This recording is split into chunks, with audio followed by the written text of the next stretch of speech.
Preamble, what do you understand by preamble? होती क्या है प्रियम्बल? प्रियम्बल को हिंदी में हम प्रस्तावना या फिर उद्देशिका भी कहते हैं। तो क्या मतलब है प्रस्तावना या उद्देशिका का? जैसा कि हम सब बुक्स देखते हैं, नॉवेल्स देखते हैं या फिर किसी भी और तरह की बुक, तो there is something written on the first page and the last page. किसी में फर्स्ट पेज पे उसके बारे में पता होता है, किसी में लास्ट में। तो क्या होता है वो इंट्रोडक्टरी स्टेटमेंट। सिमिलर मैनर में प्रियम्बल भी अपने कॉन्स्टिट्यूशन की, कॉन्स्टिट्यूशन ऑफ इंडिया की, तो Indian preamble constitution of India की का फर्स्ट पेज मतलब इंट्रोडक्टरी स्टेटमेंट है। It tells about the theme of the book. तो इंडियन कॉन्स्टिट्यूशन की जो बुक है उसका प्रियम्बल फर्स्ट पेज है और इंट्रोडक्टरी स्टेटमेंट है। Hi guys, my name is Shravan Yadav and I welcome you all to this video. This is about the preamble. हम preamble को in depth समझेंगे। हम पढ़ेंगे कि preamble के sources क्या हैं, preamble कहाँ से ली गई है। उसके अलावा हम ये समझेंगे कि preamble क्या क्या बताती है, क्या क्या उसके पार्ट्स हैं, डिफरेंट डिफरेंट पार्ट्स जिनको हम समझेंगे इस वीडियो में। So let's start guys. First of all, preamble as a concept जो लिया गया है वो कहां से लिया गया है? अमेरिकन कॉन्स्टिट्यूशन से। अमेरिकन कॉन्स्टिट्यूशन में it means first time preamble American constitution में यूज की गई। बट इंडियन प्रियम्बल जो है उसे जो वर्ड्स हैं इसके, जो इसकी थीम है या फिर इसके जो स्टेटमेंट्स हैं वो कहां से लिए गए हैं? वो लिए गए हैं ऑब्जेक्टिव रेजोल्यूशन से। ऑब्जेक्टिव रेजोल्यूशन से। ऑब्जेक्टिव रेजोल्यूशन ये होता क्या है? इंडियन कॉन्स्टिट्यूशन जब बनना स्टार्ट हुआ तो कॉन्स्टिट्यूएंट असेंबली में जवाहरलाल नेहरू ने एक रेजोल्यूशन प्रेजेंट किया, ऑब्जेक्टिव रेजोल्यूशन। क्या मतलब है उसका? कि कॉन्स्टिट्यूशन का ऑब्जेक्टिव क्या रहने वाला है, why we are making this constitution. अगर किसी चीज का हमको ऑब्जेक्टिव नहीं पता होगा तो वो वेस्ट है। कुछ हर जो भी हम चीज करते हैं, जैसे खाना खा रहे हैं तो उसका ऑब्जेक्टिव क्या है? पेट भरना, ग्रोथ करना। वैसे ही कॉन्स्टिट्यूशन बना रहे हैं तो उसका ऑब्जेक्टिव क्या होगा? तो एक ऑब्जेक्टिव रेजोल्यूशन प्रेजेंट किया गया था 13 दिसंबर 1946 को कॉन्स्टिट्यूएंट असेंबली में जवाहरलाल नेहरू के द्वारा। उस ऑब्जेक्टिव रेजोल्यूशन से इंडियन कॉन्स्टिट्यूशन की प्रियम्बल ली गई है। सो गाइस, इंडियन प्रियम्बल जो है वो क्या क्या बताती है? First of all, Indian preamble क्या बात करती है? We the people of India. So what is telling कि कॉन्स्टिट्यूशन का सोर्स क्या है? कॉन्स्टिट्यूशन का सोर्स क्या है? क्या सोर्स है कॉन्स्टिट्यूशन का? We the people of India. तो हमने खुद ये कॉन्स्टिट्यूशन बनाया है, ना कि हमने कहीं बाहर से इसको बोरो किया या लिया है। किसी और ने हमारे लिए कॉन्स्टिट्यूशन नहीं बनाया, हम लोगों ने कॉन्स्टिट्यूशन को बनाया है। तो सोर्स क्या है? हम लोग इंडियन सिटीजन्स इंडियन कॉन्स्टिट्यूशन के सोर्स हैं।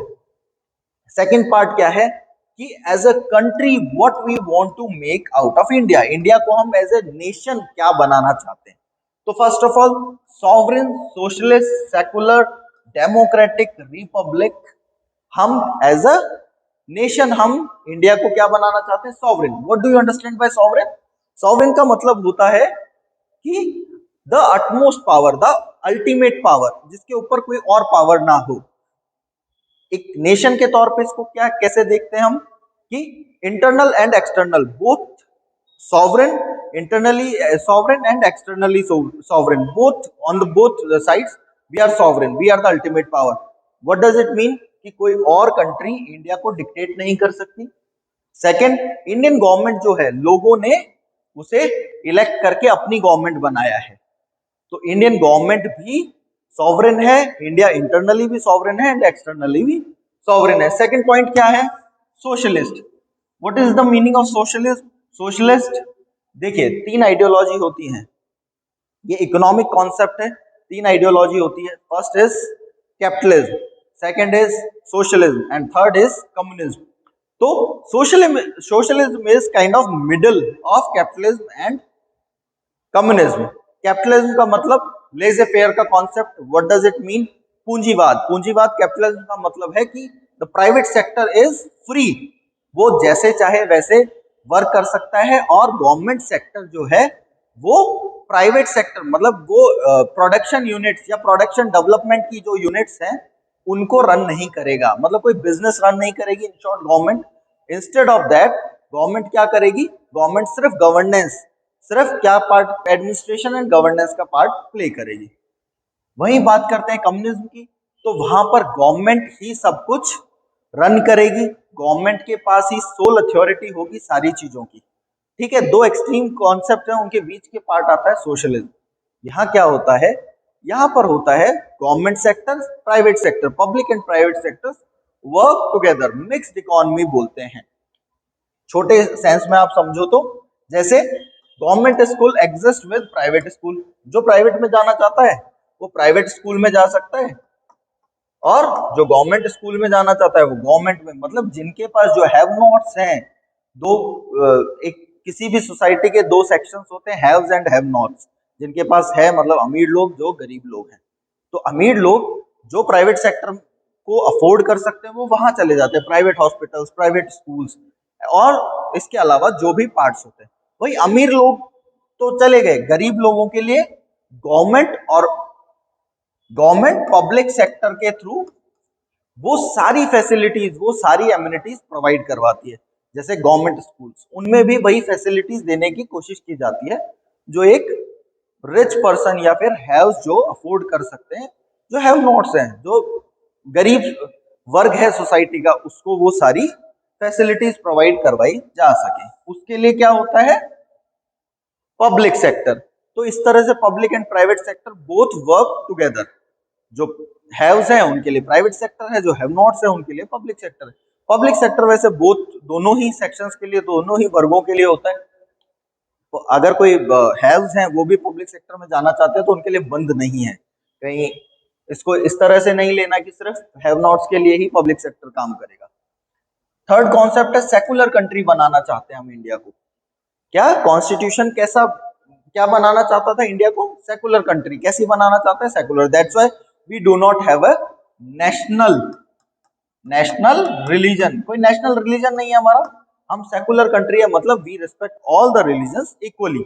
सभी रिस्पेक्ट रिलीजन्स को रिस्पेक्ट करते हैं। साथ में हम रिलीजन को, किसी भी एक रिलीजन, पर्टिकुलर रिलीजन को प्रमोट नहीं करते या फैसिलिटेट नहीं करते, उसको एक्स्ट्रा कोई वो नहीं देते लीगैलिटी कि इंडिया का नेशनल रिलीजन हिंदुइज्म नहीं है, नेशनल रिलीजन ना ही हिंदू है ना मुस्लिम है, हम सेकुलर कंट्री है। सभी रिलीजन हमारे लिए इक्वल है कंट्री की नजर में। और साथ में एक इंडिविजुअल मैटर है, किसी इंडिविजुअल पर्सन का अपना रिलीजन, अपना मैटर होता है, वो किसी भी रिलीजन को फॉलो करना चाहे। उसके बाद बात करते हैं डेमोक्रेटिक कंट्री बनाना चाहते हैं। What do you understand by democracy. Democracy का मतलब होता है, दो टाइप की डेमोक्रेसी होती है। First is direct democracy and other one is indirect democracy. तो इनडायरेक्ट डेमोक्रेसी या रिप्रेजेंटेटिव डेमोक्रेसी वो होती है जहां पर गवर्नमेंट जो है वो elected by the people. So democracy का मतलब क्या होता है, अ गवर्नमेंट, हिंदी में लोकतंत्र जिसे कहते हैं, तो लोगों का तंत्र, लोगों की गवर्नमेंट। इसका क्या मतलब है, इसका मतलब है कि लोग अपनी गवर्नमेंट चुनते हैं, लोग अपनी गवर्नमेंट को, जो भी उन्होंने गवर्नमेंट चूज की है, they have power to say, they can oppose the government. उनके पास राइट्स होते हैं, कुछ फंडामेंटल राइट्स होते हैं, लीगल राइट्स होते हैं। तो गवर्नमेंट को वो चूज करते हैं। इनडायरेक्ट डेमोक्रेसी में, डायरेक्ट में वो खुद अपने आप को गवर्न करते हैं। And the last point is Republic. What do you understand by Republic. Republic का मतलब है the head of the state is elected. Head of the state, head of the state कौन होगा इंडिया का, प्रेसिडेंट। तो Indian president elected है। अभी जैसे रामनाथ कोविंद जी इंडियन प्रेसिडेंट है, क्या रामनाथ कोविंद जी की फैमिली का मेंबर कोई आने वाले टाइम पे प्रेसिडेंट बनेगा, नहीं। कोई भी इंडियन सिटीजन प्रेसिडेंट बन सकता है। So head of state is elected plus anyone, any Indian citizen can become president, simple. So republic का मतलब है head of state is elected and any citizen can become president. ठीक है, यहां तक बात हो गई कि what we want to, where is the source of the constitution, we the people of India, and nature of Indian democracy और Indian nation का नेचर क्या होगा, सॉवरेन होगा, सोशलिस्ट होगा, सेकुलर होगा, डेमोक्रेटिक होगा, रिपब्लिक होगा। देन हम आगे चलते हैं कि अब ये तो हमने नेशन को तो बना दिया, बट इस कॉन्स्टिट्यूशन से हम लोगों को क्या देना चाहते हैं, इंडियन सिटीजन्स को क्या मिलेगा? तो इंडियन सिटीजन्स को क्या मिलेगा? जस्टिस ऑफ, जस्टिस कौन सा justice? Social, economic and political justice. क्या होता है ये social, economic and political justice?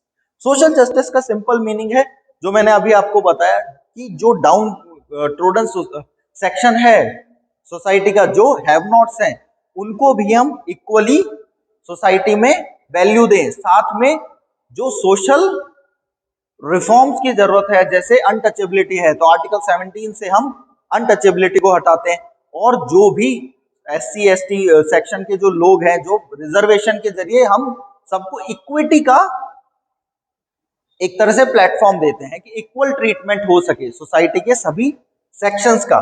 तो social justice, then economic justice. So जो हैव नॉट्स हैं सोसाइटी के, इकोनॉमिक जस्टिस किसके लिए है? इकोनॉमिक जस्टिस का मतलब है प्रोपोर्शनल टैक्सेशन, या फिर equal distribution of resources, natural resources. Proportional taxation का मतलब क्या है? कि जिसकी जितनी इनकम होगी, on the basis of that उस पर उतना टैक्स लगेगा। फॉर एग्जाम्पल, किसी के अगर 10,000 इनकम है, तो अगर हमने उस पर 25% सेम रेशो का, सब पे सेम परसेंटेज का अगर हमने टैक्स लगा दिया, तो इसके पास कितने बचेंगे? 7,500 रुपीज। वहीं जिसकी इनकम 1 लाख है, उसके पास 75,000। तो it is very difficult for this person to run his family in 7,500 rupees, while जिसकी इनकम 1 लाख रुपए, उसको इतना फर्क नहीं पड़ेगा। फर्क पड़ेगा बट उतना नहीं पड़ेगा। सो जिसकी इनकम कम है, जैसे अभी 5 लाख तक जिनकी इनकम है, उन पे कोई टैक्स नहीं लगता, 10 लाख तक 5% लगता है, एंड सो ऑन। जितनी ज्यादा इनकम होती जाएगी, मैक्सिमम 30% तक टैक्स लगेगा। ठीक है, आई होप समझ आ गया होगा इकोनॉमिक जस्टिस आपको। साथ में जो नेचुरल रिसोर्सेज हैं नेशन के, कंट्री के, वो इक्वली डिस्ट्रीब्यूट होंगे, किसी एक के हाथ में नहीं जाएंगे। ठीक है। Last is political justice. What is the meaning of political justice? क्या होता है पॉलिटिकल जस्टिस? पॉलिटिकल जस्टिस का मतलब है everyone has right to vote who is above 18 years age. जो 18 साल का और 18 साल से बड़ा है, वो वोट दे सकता है। Other than that, anybody can contest in the elections of MP, MLA और even president। कोई भी इलेक्शन में कॉन्टेस्ट कर सकता है, अपना कैंडिडेचर रख सकता है। सो political justice, I think justice आपको समझ आ गया होगा। नेक्स्ट पॉइंट है liberty. What is the meaning of liberty? Liberty क्या होता है? Liberty is freedom of mind. एक फ्रीडम होता है, फिजिकल फ्रीडम। आपको इम्प्रिजनमेंट में नहीं डाल रखा, आपको प्रिजन में नहीं डाल रखा, जेल में नहीं डाल रखा। तो उसके लिए क्या है दूसरा कॉन्सेप्ट? व्हेन, बट आपका माइंड जो है उसे कोई कंट्रोल करता है, then you are not liberalize. ठीक है। मे बी दो ये सोसाइटी के जो डॉगमास हो सकते हैं, ट्रेडिशंस हो सकते हैं, जिनसे आप बंधे हुए हो, जिनके प्रिजन में हो आप, तो when you are liberalize, you are free from all those dogmas, traditions. आप उनसे फ्री होते हो और रैशनली सोचते हो। तो लिबर्टी का मतलब mental freedom, freedom of mind. तो हम क्या देते हैं? Freedom of thought, expression, belief, faith and worship. सबको फ्रीडम है माइंड से कि वो चाहे जिस रिलीजन, जो चाहे वो सोचे। अगर आपको सोचने की लिबर्टी दे रहे हैं, तो until unless you can express that, वो लिबर्टी कंप्लीट नहीं है। तो सोचने के साथ साथ you can express that in from any medium. कैसे? जैसे न्यूज़पेपर पे लिखना चाहते हो, बोलना चाहते हो, इशारों से बताना चाहते हो, you can do whatever you want to do. Public speech देना चाहते हो, कर सकते हो, ये फ्रीडम है। बिलीफ, फेथ, आप किसी भी धर्म में विश्वास रख सकते हो, किसी भी धर्म के हिसाब से अपने आप को, अपने लाइफ को आगे बढ़ा सकते हो। नेक्स्ट, वर्शिप, किसी भी गॉड की आप पूजा कर सकते हो। Nobody is going to ask you कि इसकी क्यों की, इसकी क्यों नहीं की। ठीक है। ये सब चीजें हमें प्रीएम्बल बता रही है। ठीक है। नेक्स्ट प्रीएम्बल क्या बताती है? Equality of status end of opportunity, कि सोसाइटी के हर लेवल पे हम इक्वालिटी दें, हम प्रोवाइड करवाएं कि हर इंसान इक्वल स्टेटस का हो, मतलब कोई ऊपर या कोई नीचे ना हो। इसीलिए हमने क्या टाइटल्स को, आर्टिकल 18 के अंदर जो टाइटल्स को अबॉलिश किया। आर्टिकल 18 क्या कहता है? फंडामेंटल राइट है कि there will be no title किसी का, जैसे पहले लॉर्ड, सर, ये टाइटल्स होते थे, अब कोई रख सकता है? नहीं। अब क्या है, जो आप अचीव करोगे दैट इज अचीवेबल स्टेटस। आप जो अचीव करोगे, अगर आपने पढ़ाई करके आप डॉक्टर बन गए तो योर स्टेटस इज डॉक्टर, अगर इंजीनियर हो तो इंजीनियर है। सर लॉर्ड वाला स्टेटस अब नहीं है। Second, opportunity, everybody is everybody has right to give any exam. कोई भी एग्जाम आप देना चाहते हो, एसएससी बीट, यूपीएससी बीट, आरएएस, कोई भी एग्जाम एक्स वाई जेड आप करना चाहते हो, आप कर सकते हो। कुछ क्राइटेरियाज हैं, क्वालिफिकेशंस है, वो नो डाउट आपको फुलफिल करनी पड़ेगी। अदर देन दैट आप कोई भी एग्जाम दे सकते हो। फ्रेटर्निटी, फ्रेटर्निटी क्या होता है? ब्रदरहुड, भाईचारा। कि अब यहां तक तो क्या हुआ, हम लोगों को क्या देना चाहते हैं। नेक्स्ट, हम क्या एज ए नेशन क्या प्रमोट करना चाहते हैं, लोगों में क्या प्रमोशन करना चाहते हैं, लोगों में को क्या देना चाहते हैं। यहां तक तो लोगों को हमने जस्टिस दे दिया, लिबर्टी दे दी, इक्वालिटी दे दी। अब लोगों में प्रमोशन क्या करना चाहते हैं कि लोग, हमारा नेशन एज ए नेशन क्या हो, तो फ्रेंडली नेशन हो, सब एक दूसरे को एज अ ब्रदर देखें, ब्रदरहुड प्रमोट करना चाहते हैं, फ्रेटर्निटी, भाईचारा। डिग्निटी ऑफ इंडिविजुअल, कोई भी इंडिविजुअल जो है उसकी डिग्निटी पे कोई हार्म ना हो। डिग्निटी मतलब सेल्फ रिस्पेक्ट, गरिमा, सभी को एक डिग्निफाइड लाइफ जीने का मौका मिले। Unity and integrity of the nation, as you all know कि India is a very diversified countries on the basis of language, religion, caste, region, even region के बेसिस पे भी बहुत ज्यादा डाइवर्सिफिकेशन है। कहीं माउंटेन्स है, कहीं प्लेटू है, कहीं बीच है, कहीं सी है या ओशियन है। सो हम उसको इंटीग्रेट और यूनिफाइड रखना चाहते हैं देश को। यहां तक आपको समझ आया प्रियम्बल क्या करना चाहती है? मतलब प्रियम्बल बता रही है कि कॉन्स्टिट्यूशन क्या एज अ कंट्री इंडिया को क्या बनाना चाहता है, एज अ नेशन इंडिया को क्या बनाना चाहता है, साथ में लोगों को क्या देना चाहता है, कॉन्स्टिट्यूशन होने से लोगों को क्या मिलेगा। So this is kind of objective, this shows the aspiration and inspiration of the freedom fighters of India.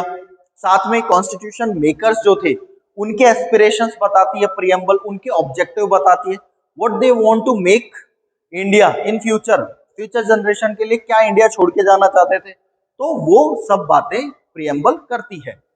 ठीक है, उसके बाद बात होती है कि कब हमने कॉन्स्टिट्यूशन को अडॉप्ट किया। So in our constituent assembly this 26 day of November 1949 हमने कॉन्स्टिट्यूशन को अडॉप्ट किया, इनेक्ट किया, बट इंप्लीमेंट नहीं किया। इंप्लीमेंट कब किया हमने? 26 जनवरी 1950, that is called as republic day. ऐसा क्यों? इस दिन 26 नवंबर 1949, 26 नवंबर 1949 को हमने बहुत सारे आर्टिकल्स को उसी दिन इनेक्ट कर दिया एंड इंप्लीमेंट भी कर दिया, जैसे सिटीजनशिप के आर्टिकल्स, प्रेसिडेंट के आर्टिकल्स, इलेक्शंस के आर्टिकल्स, जिनकी हमको इंस्टेंट जरूरत थी। उसके अलावा बाकी मैक्सिमम पार्ट को हमने छोड़ दिया 26 जनवरी 1950 के लिए। ऐसा क्यों किया? What was the reason behind it? ऐसा हमने इसलिए किया बिकॉज इसका एक हिस्टोरिकल इंपॉर्टेंस है। इस डेट का 26 जनवरी का एक हिस्टोरिकल इंपॉर्टेंस है। क्या हिस्टोरिकल इंपॉर्टेंस है? कि first time in 1929 December Lahore session, Congress का लाहौर सेशन चल रहा था, जिसमें जवाहरलाल नेहरू कहते हैं कि अभी तक हम एक डोमिनियन स्टेटस की बात कर रहे थे कि इंडिया को एक उनकी सेल्फ गवर्नमेंट दे दी जाए। ब्रिटिशर से हम डिमांड क्या कर रहे थे कि इंडिया को सेल्फ गवर्नमेंट दे दी जाए। आप राजा आप ही रहोगे, ब्रिटेन ही रहेगा, हम ब्रिटेन के अंडर रहेंगे, बट हमारी खुद की गवर्नमेंट हो। टिल 1929 कांग्रेस ऑफिशियली ये डिमांड कर रही थी, बट लाहौर सेशन 1929 में जवाहरलाल नेहरू कहते हैं कि अब से हम पूर्ण स्वराज्य, कंप्लीट इंडिपेंडेंस की डिमांड करेंगे। पूर्ण स्वराज्य, अब हमको सेल्फ गवर्नमेंट नहीं चाहिए, डोमिनियन स्टेटस नहीं, अब हमें पूरा देश हमारा अपने ही हाथों में चाहिए, हम किसी के अंडर नहीं रहेंगे। ठीक है, तो अब इस दिन ये डिमांड को ऑफिशियली रिकॉग्नाइज किया गया कांग्रेस सेशन में एंड एक डेट डिसाइड की गई 26 जनवरी 1930। इस दिन रावी रिवर के बैंक पर जो इंडियन नेशनल फ्लैग उस टाइम जो बना उसे होइस्ट किया गया, अनफ्लर किया गया। ठीक है, तो तिरंगा झंडा जो भी उस टाइम जो देश का झंडा था उसे लहराया गया। क्या? टू कमोमरेट, ऑफिशियली कमोमरेट किया गया कंप्लीट इंडिपेंडेंस डे। तो 26 जनवरी 1930 को हमने फर्स्ट टाइम पूर्ण स्वराज्य दिवस मनाया था। तो इस डेट को सेलिब्रेट करने के लिए, इस डेट को कॉमोमरेट करने के लिए, सेलिब्रेट करने के लिए हमने 26 जनवरी को ऑफिशियल डेट रखा कॉन्स्टिट्यूशन को इम्प्लीमेंट करने की। आई होप गाइज आपको प्रियम्बल समझ आई होगी कि प्रियम्बल क्या क्या हमको बता रही है।